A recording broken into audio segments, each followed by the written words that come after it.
Hello, welcome to Farrell Swim Tech. My name is John Farrell, and this is a swim technique review show where I take someone who has sent me in their swim footage and I review their technique and tell them how to swim faster. This one's a little bit different. This is a personal friend of mine. Her name is Polly, and she lives in the SoCal region. And we actually were good friends before we both joined the team at the same time. We actually didn't know each other was joining the team, and it was just kind of like, you're on the team? So it was kind of a nice, pleasant surprise. So Polly came over to where I swim, and I was able to film her. So just remember, if you live in the Los Angeles County area and you'd like to have your stroke filmed by me, just shoot me an email right down here. Shoot me an email and or DM me through Facebook. And excuse me, I trying to do this at 5:30 in the morning. It's a little rough today. So shoot me an email, shoot me a DM, and also if you have any swim questions whatsoever, hit me up in the email. I'm always willing to help people learn how to swim faster. It's kind of what I do here. So I have footage that I took of Polly. By the way, lots of people ask me what footage should I do, how should it look. If you want the best critique, this is how to get the best footage. But if you want swim technique reviews, just use whatever footage that you have. I don't really care. The more footage, the more angles, the better view that I can have to kind of look and pick apart and figure out which items you should be working on right now. So with Polly, what I like, so for typically, I just realized I covered up all of my things. There we go. So for people, I like to do kind of a dry run where I kind of run through a couple clips and give a little bit of a lightning round where I just kind of like pick off what I see, and then I will dive into 2 or 3 of the items. Oh man, I should have had a Diet Dr. Pepper to wake up with. Oh, my apologies. So we kind of do a lightning round first, and then we get through, kind of the overall picture, and then we'll dive down into maybe 2 or 3 specific things that can be worked on pretty easily. So here is a top view right on the pool deck walking alongside. So first off, good streamline off the wall, not important.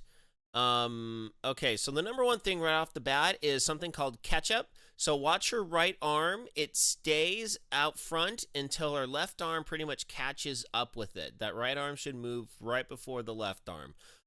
Breathing every stroke is okay, but it's not advisable. Flip turn, nice. Bonus points for flip turns. Also not necessary for triathletes, but definite bonus points. Okay, let me just pause right here, talk about flip turns here. Flip turns are something that scare a lot of triathletes, but realistically, it's a bonus point thing. You can do, the average swimmer can do an open turn, a touch turn, go. Can do an open turn just as fast as a flip turn. Flip turns are really faster if you are, more advanced, and you can actually get that turn in super quick. So, not necessary, nice thing to know. Okay, let's go the other way. So this is walking back the other way. Decent dolphin kick. Dolphin kick is really good tool to have in your tool chest. So what I'm also seeing too is that left arm is crossing a little bit. You're doing a little bit of a cross body recovery. Just remember, right arm on the right, left arm on the left. Okay, so now this is underwater swimming towards me. I'm using a GoPro Hero Black Edition. So the right arm when it comes in the water, it comes down and it shoots forward quite a bit. Now I'm underwater and I have fins on, so I'm going to actually following her under the water. So the pull path is not bad. She's keeping the right arm on the right and left arm on the left underwater, but she is using straight arms. That's her son in the iridescent. Okay, so now this is swimming alongside of her while I am kicking with fins. So overall body position is pretty good. Legs are a little bit low. You can see the curve in her back. Just curve that forward just a little bit to help bring those legs up to the top. So I didn't really talk much about the legs because there's not too much to talk about. It's kind of more of the just kind of an average triathlete kick. Lots of wiggling, not really a lot of power coming out of the legs. Um, so just remember the two major schools of thought, which I disagree with both, are 6-beat kick and 2-beat kick. She's kind of doing a 4-beat kick. Let's see here. All right, and let's kind of count it. 1, 2, 3, 1, 2, 3, 1, 2, 3. Okay, so she's doing a 6-beat kick. And this is kind of one of the reasons why I shy away from 6-beat kicks personally. We'll get this going on a loop. Loop 1. So we'll have this going on a loop. So if you see the legs, they're kind of they're stall and kick stall, kick stall, kick stall. So what we want to avoid is we want to avoid the stalls. We want to avoid any stoppages in our kick. And this is just a rhythm issue because Polly's rhythm right now has it 1, 2, 3, 4, 5, 6, 1, 2, 3, 4, 5, pause to breathe, 1, 2, 3, 4, 5, pause to breathe, 1, 2, 3, 4, 5, pause to breathe. So this is built into the stroke. So this is the way that she breathes. So she breathes to the side and then pauses while that so that left arm is out, that right arm catches up to the the pause happens mid-breath, and that's after the catch-up stroke. So overall, I would say a couple small items. Let's get that out. So the overall major items that I see is number 1, the catch-up stroke. What happens is you create too much of a dead spot with your pull. So we want the right arm as that right arm's coming over, that left arm has started to leave the station. We don't want to have both arms at the station at the same time because that's not. Let me see if I can get my mic out here. So we want the left arm pulling, then the right arm pulling, then the left arm pull, then the right arm pull, left and the right. Okay, we don't want left, right, left, right, left, right, because you're creating a dead spot, and dead spots equal less power. What you have to do is because I understand not everyone has a swimming background, and getting this rhythm takes a lot of coordination and a lot of effort. It's like trying to cycle, because in cycling, you're supposed to put even pressure on the pedals at all times. It's the same thing with swimming. We don't want to have a dead spot because that creates a muscle imbalance because your mind unconsciously pulls a little bit harder with one side in order to keep up with some sense of a natural rhythm. So how do you fix this? Okay, you fix this with dry land swimming. Then you move to pulling, then you move to swimming. So let me talk about a little bit about overall how to fix these techniques, because I've seen, and I don't want to go too far into this because this is a completely I could go on for an hour about this topic. But how to fix technique. We're getting into the off season at the time of this filming. It's the end of October. So for most triathletes, we're getting into this off season of sorts. Focus on technique during the off season. You don't have to crunch in a bunch of yards, but you can crunch in a solid technique session every time you go to the pool. What you want to do is you want to have one technique in mind that you want to focus on. You want to do dry land. You want to do hyper-focused drill and pulling, or if it's kicking, drill and kicking. and then swimming. You want to do those three aspects every time you go to the pool during the off season. You want to start building in the muscle memory because that's one of the hardest things with swimming is that you do a technique and then you go back to your swimming and then your newly drilled and worked on technique falls apart. So how do we bypass this? We bypass this by number one, doing the Tai Chi. You got to do the Tai Chi. You got to get on that pool deck and you have to envision what is actually going on when you're inside of the water. So you already are developing that muscle memory by doing it on deck. Then you move to the water and you can either do drills or you can do pull, okay? You can do either or. It depends on what you're comfortable with. It depends on what mechanic you have to sort out. So with regards to Polly and her Ketchup Stroke, what I would recommend is pull with a rhino snorkel. If you pull with a rhino snorkel, number one, you don't have to worry about breathing. Number two, you can be nice and calm, just keeping your face continuously in the water. Okay, number one, just overall work on being able to swim and keep that face still. Don't let your face rock with your shoulders. Okay, only allow that face to rotate while you breathe.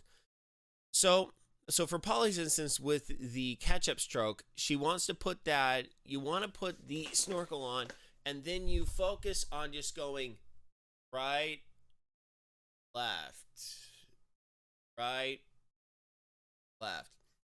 Just literally pull like that for like 200 yards, 200, 300 yards. Nice and slow. Focus on timing. The thing with timing is that for the most part, if you put yourself in the right position, it doesn't matter how fast you go. You can go very, very slow and always be working on timing. So you just focus on getting that right arm, then the left arm, then the right arm, the left, right, left. Okay? Now realistically, the two spots in the stroke where you can get lots of hesitation is when you finish the pull and start the pull. So I want to watch real quick. Let's see if there's any hesitation on the backside of her stroke. Okay, hands come back and they come up. So the two spots is when they enter the water and when they finish the pull. So left hand. Yep. No, that's pretty good. So her hand pulls all the way to the back. It comes out of the water immediately. Where her dead spot is where she waits with that right hand for too long. Now what would this do if we eliminate this dead spot? She's going to be generating more power she's going to be generating more strokes. Okay, number one, this is going to take a little bit to get used to because you're going to be taking more strokes. It's going to be putting more overall stress on the body. It's going to take a couple weeks in order to not feel like garbage because right now she's in a very comfortable spot with her stroke. And it's just right, left, and then adding in that couple extra strokes, it's just going to you're going to feel more fatigued. So take some time to just simply do this. So then getting back to how to fix this. On dry land, you're going to just do the motion, okay? Now, realistically, your hand can stay out in front a little bit longer because the recovery part of the stroke is faster to accomplish than the pull. So it's okay to stay here. But when this arm gets out of the water, you want to already be into that next pull. That's the timing you want. When your hand gets out of the water, start that next pull. All right? So next, let's talk legs. So legs are okay. They're not a hindrance, but they're not really giving too much. They're not really giving too much power. Now, like I said before, people talk 2-beat kick or 6-beat kick. I like a 4-beat kick. 1, 2, 3, 4. So 4 kicks per complete arm cycle, and that translates down to 2 kicks per stroke. I do 2 kicks per stroke, and my legs are completely flat. My legs are completely straight. Polly has a little bit of a knee bend, and it's not too much. But the problem is with even just a little bit of a knee bend, you're not engaging your upper quad. So what that does is it's kind of like this. It's kind of like this motion as opposed to this motion. So in order to fix this, I highly recommend you spend you. And I also worked with her sister-in-law, that lives in the St. George area. Mountain guys. Thank you. And her kick was heavy knee bend, heavy knee bending. I know that she was a cyclist. She's a good cyclist. And I can tell the cyclists because they have very heavy knee bends. Stop it. Stop the knee bends. It doesn't work. It doesn't do anything for you. Kick with straight legs. So what you want to start with, and this is what oh no, not chroma key. Nope. Hi, look, that's me in the corner because that's where I hide my camera. I hide a second camera thing. So remember what we want to do: point the legs, straight leg kick. Just, right. I'm doing it right here in a chair. Legs are perfectly straight. Toes are pointed. This is absolute proper kicking technique. Just do this while sitting on the floor. Roll over. Do it while your belly's on the floor. Superman kick style. Really good for your lower back. It's really, really good core exercise for your lower back. Doing kicks while lying on your back really works your core. So this is a good overall core workout. We'll work all those muscles that are associated with swimming. But the biggest thing is learning what it feels like to kick with a straight leg. So you do that first. You get to your pool deck. You sit on a kickboard. You do that. You lay on your kickboard. You do that on the deck. You want to do this on dry land. Next, hop in the pool. Hold the top of the gutter lip.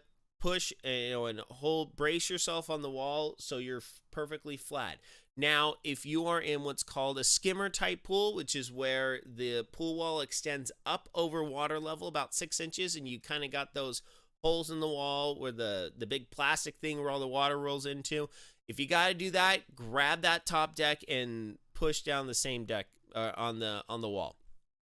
So you're going to float yourself out, and then you're going to work on kicking. Looks like I got.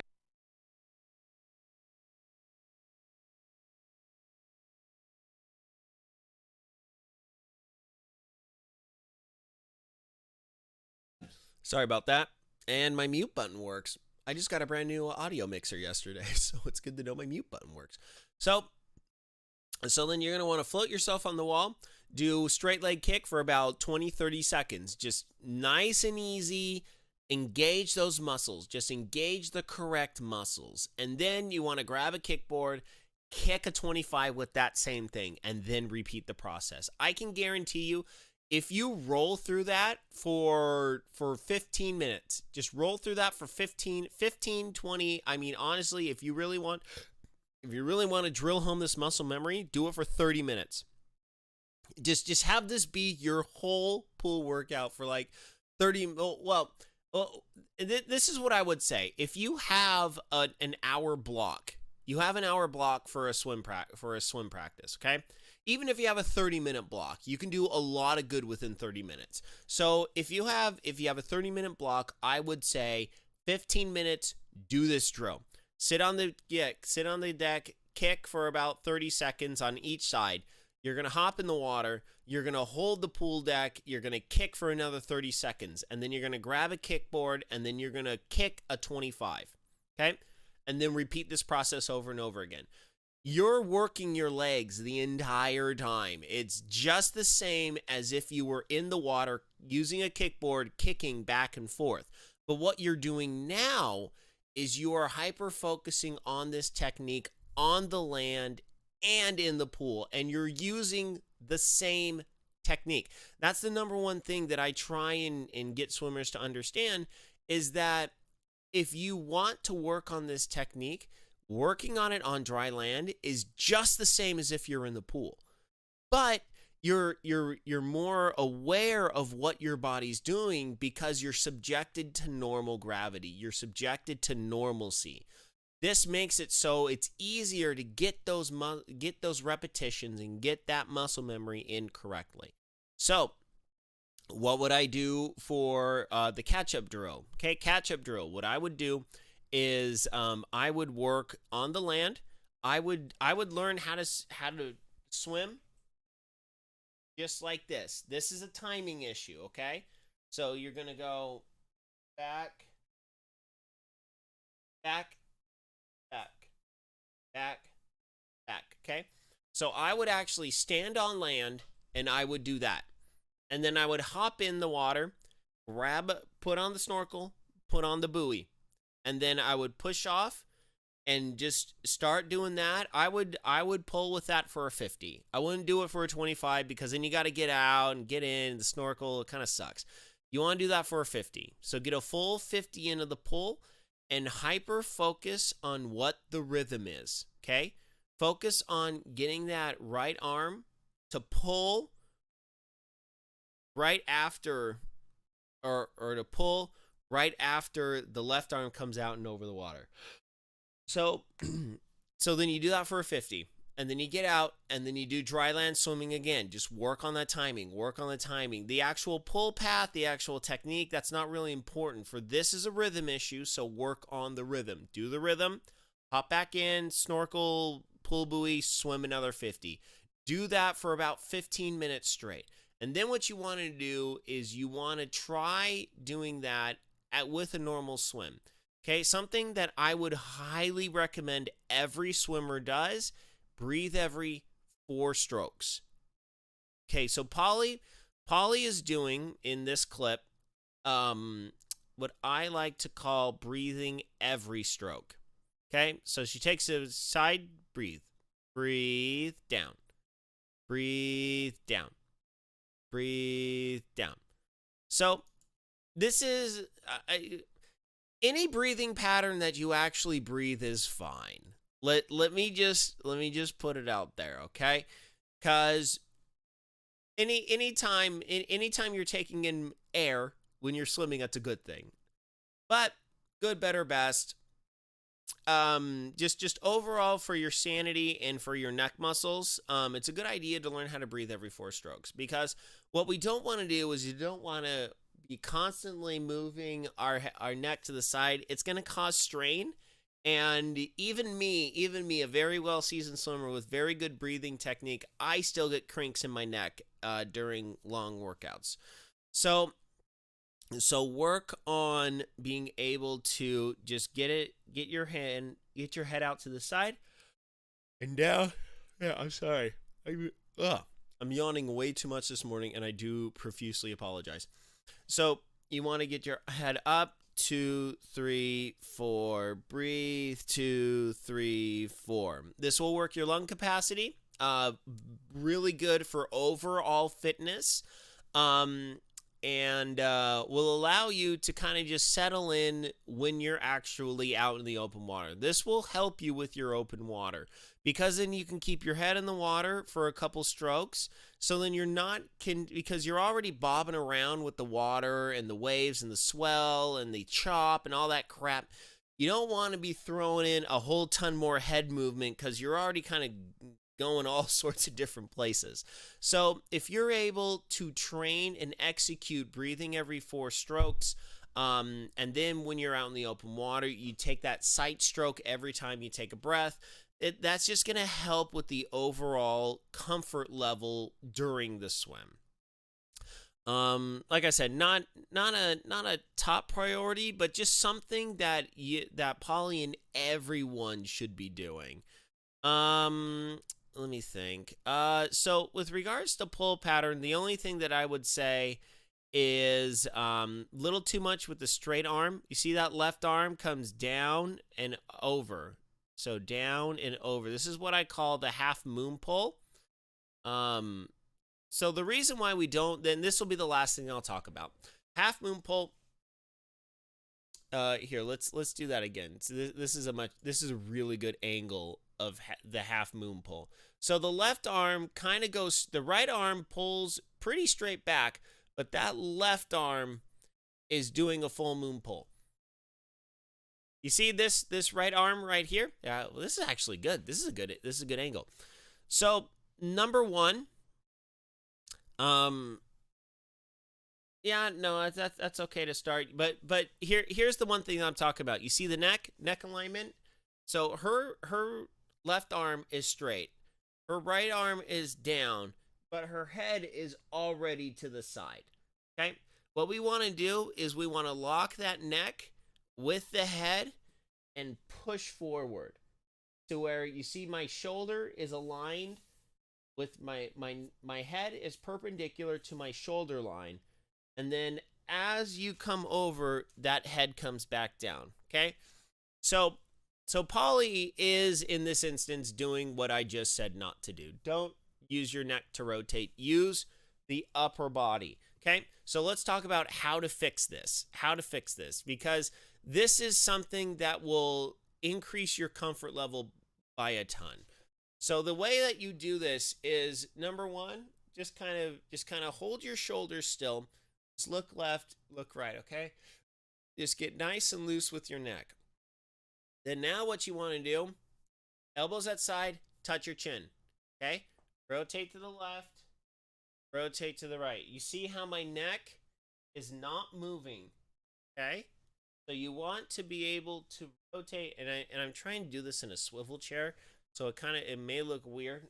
Rotate to the right, rotate to the left. You want to get your head in line with your shoulders and be comfortable moving your shoulders without moving your neck. Okay? So next, what you want to do is you want to hold your hand out here, reach forward, rotate your shoulder with it, and rotate your head alongside it as well. So what this is doing is so when you put your hand in the water, you're going to reach and extend up, okay? But you're going to reach and extend forward. What Polly's doing is she is reaching down with the half moon pull. You're here, and then as you go down, that's what dips open the shoulder to allow her to get that breath, and then the right arm comes over. So what we want to do is we want to work on breathing by rotating up, okay? But it's this same motion. This will help you understand how to get your head in the right position with your shoulders when you open up your shoulders so you're recovering here. This is your breath, back down. And as you're here, and to start to reach, take your breath, and then you're back down. So you want to do that on dry. You want to do this on dry land, okay? Now you're going to get in. Now you're going to use a pull buoy, okay? So what you're going to do is you are going to breathe every stroke, but what you want to do is you want to try and lock your face in, and as you swim, rotate to the side, kick, and then bring your arm back over. And then focus on here. You're going to be on your side. You're going to take 4 kicks. 1, 2, 3, 4. So you're going to lay open in this position on your side. Be very, very comfortable on your side like this. Okay? Well, if you have the pulley wheelie on, you kind of can't. I mean, you can do little kicks if you want to. Just boop boop boop boop. You know, just kind of move your feet 4, or just count to 4. 1, 2, 3, 4. Stroke. 1, 2, 3, 4. Stroke. 1, 2, 3, 4. But you are hyper focused on this motion, not this motion. All right. Don't let the head lead the body. Let the shoulder lead the body. So hyper focus on that. 1, 2, 3, 4. Stroke. 1, 2, 3, 4. Stroke. 1, 2, 3, 4. All right.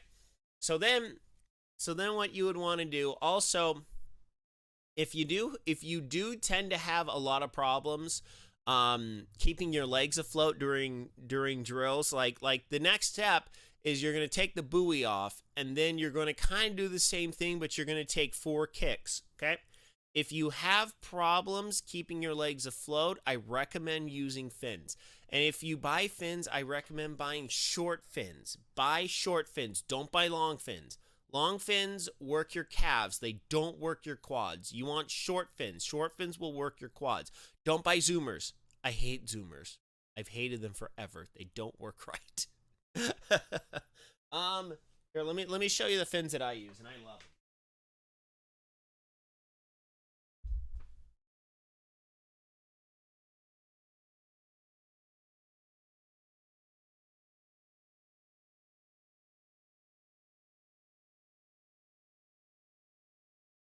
Well, that's embarrassing. I think I just realized I left my fins on the pool deck. Oh well, they're different enough. I'm the only person that has them in my area. Anyway, if you want to know what fins if you want fin recommendations, just shoot me an email. I'll send you links to them. So yeah, the reason why is the short fins, they help your overall stroke mechanics. Long fins, like divers fins, they don't really do much for you. Pretty much anything you buy from Tier or Speedo will be fine. Although they do sell short varieties and long varieties. Long varieties are about 6 to 8 inches on the fin length, the actual flipper length. Short ones are maybe about 2 to 3 inches on the fin length. Yeah, so I recommend shorter fins rather than long fins. Just overall better for your kick mechanics. Does a lot. It really does a lot to kind of help with the overall stuff. And also the big thing is the surface area will help keep your legs afloat a little bit better. Also, floaty pants. I don't love floaty pants for actual workouts, but when you're hyper focused on this technique stuff, that's really the time to wear floaty pants. Not necessary, but if you got them, no problem using them during this off-season stroke technique, rundown stuffs. Normally, I would say no floaty pants unless it's pure recovery. But for hyper-focused technique sessions, floaty pants should be just fine. So working on the breathing, it's more of a comfort issue. But let's get back to the pull to finish off the pull, and we'll be done with this video. So you can see that the right arm is bent. So that arm is here, elbow is bent, and it's pushing forward. And I know that's my left arm, but bear with me. So then right here, so you see that right arm is straight down.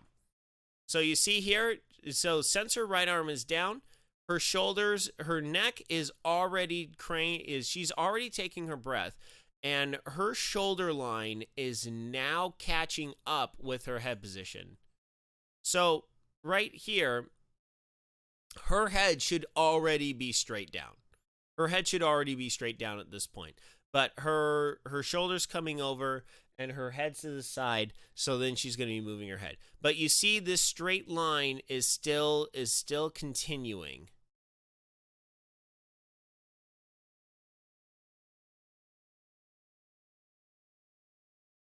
Yep. So you see right here, little bit of an elbow bend, but the hand position went from here to here. So then went from there to there, and then there to there, and there to there. So that is a textbook half moon pull. So what you want to do is you want to have your hand out here, bring the elbow out, bring the hand toward the inside. Grab that water and push it backwards. All right? So one way to help get the best way to fix this is, number one, there's a drill that I teach where you you recover, put your thumb on top of the water, get your thumb out of the water, and then you're going to bring your thumb towards your body, and it's really going to feel like this. So you're here, and then you're going to touch your forehead, then you're going to draw a line all the way down your body, all the way down your body. So your hand is literally this far below the water. So if the water surface is here, your hand is here, okay? Your hand is very close to the surface. You're swimming like this. It is really awkward, but this really teaches the elbow bend. If you have very straight arms, this will teach you an elbow bend, because all you got to do is move it there, and you're good, okay? So this is the drill. Your hand will look like this during the drill if you're doing it right. And then literally going from here to here. That's it. That's all you need. So you're going to push down here, push down here, push down here. Okay? So this is bad. This is good. Okay? See that elbow bend right there? Work on engaging your arm muscles when you pull. Because if you do a full moon pull, you're going to feel it a lot more in the shoulders. If you do it here, you're going to feel it a lot more in the forearm and the bicep. You want to grab that water here, okay? You see how my muscles, you see this is not flexed, this is flexed, okay? So you're going to flex a little bit. I know a lot of people say, "Oh, well, you got to be fluid, you got to be fluid." You got to have some tension on that water, or you're pulling a wet noodle. Like for you cyclists out there, it's like trying to push down when your crank is made out of rubber. It's going to bend. It's not going to transfer that power right. You got to have some stiffness in your arms. You don't want to be like, but you gotta grab that water. You gotta have some tension in those arms in order to get that power transfer. If you're swimming over 2 minutes, I guarantee you are not pulling with proper tension in the water. And this is something you gotta play with, because like I said, you can be, if you're stiff and really just, you see how my arms are flexed and everything. This doesn't work. So grabbing that water though is, you see right here, my muscles are all tense. But boom, boom, boom, boom. It's a feel thing. You got to feel it out. You got to play with it. Be willing to mess around with your pull. Floaty Pants plus pool buoy, you'll be up on top of the water in any swimming pool, no problems whatsoever. Work on that pull. Work on playing around with that pull. Also, using a rhino snorkel will help you be able to play with this. But what I recommend is doing this drill to get your elbows bent. And then what you want to do is you want to kind of figure out how to get your arms somewhat in a natural 90-degree position by just flexing your bicep and your tricep, okay? So right here, I'm flexing both. My hand is limp, okay? So I'm right about here, all right? Because you don't want to do this. You want to be able to do this. So your hand is nice and smooth, and you're pulling somewhere in that region. Okay? All right. Well, that's about it for the video today. So the tips is, number 1, breathe every 4 strokes. Number 2, avoid the half moon pull by working on bending that elbow. Number 3, avoiding the catch-up drill by keeping that stroke nice and smooth and continuous. And then last but not least, with the kick, try and get that kick a little bit straighter by incorporating some dryland technique drills into it. So that's going to be it for me today. Polly, thank you very much for letting me film you. Remember, if you want to send me your swim footage, my email is right here. Shoot me any questions about swimming. I know we're getting into the off season. Like I say, off season is a wonderful time to work on your technique. You don't got to put in that much yardage to do it, but it takes time. It takes time and continuous mental effort. Remember, our brains are computers. When Polly says, I want to hop in and swim, that's what she does. So whenever I film people, I just film people first, and I don't talk a lot about the stroke, because I want to see what their brain is telling them. It's very important. If ever you send me swim footage, swim normally. Swim how you want to swim. Don't give me some sort of an idealized stroke that you have. I got to see what your brain is telling you when you hop in the water and your brain goes, swim so you don't drown. Because that's what your body's doing. So then we have to reprogram ourselves, and it takes time and it takes repetitions. Muscle memory is huge. Do it on the dry land, hop in the water, do it in the water. Good. So, so that's it for me. Once again, my name is John Farrell, here with Team Zoot. Any questions whatsoever, send me an email. I do in-person swim technique, in-person swim technique training lessons. I just had a wonderful person named Tupac from the mountain region fly in to Southern California. We met at Long Beach and we did a great open water session. Little too cold for Senor Tupac. He was like, gosh, I thought the water was going to be like 70 or 80. I'm like, hey, this isn't Hawaii. So we had a great time. We had a great lesson. If you live in the LA County area, I do swim lessons out of Glendora High School. So if you want to set up a lesson, you're more than welcome to contact me. Shoot me an email. So once again, thank you all so much. Oh, also virtual technique lessons. If you want to shoot me footage from anywhere in the country or the world, honestly, if you want to shoot me that, I'm fluent in Spanish and English. So if you got any Spanish friends that would like some stroke technique lessons, I think I can do it. I haven't tried it yet. Okay.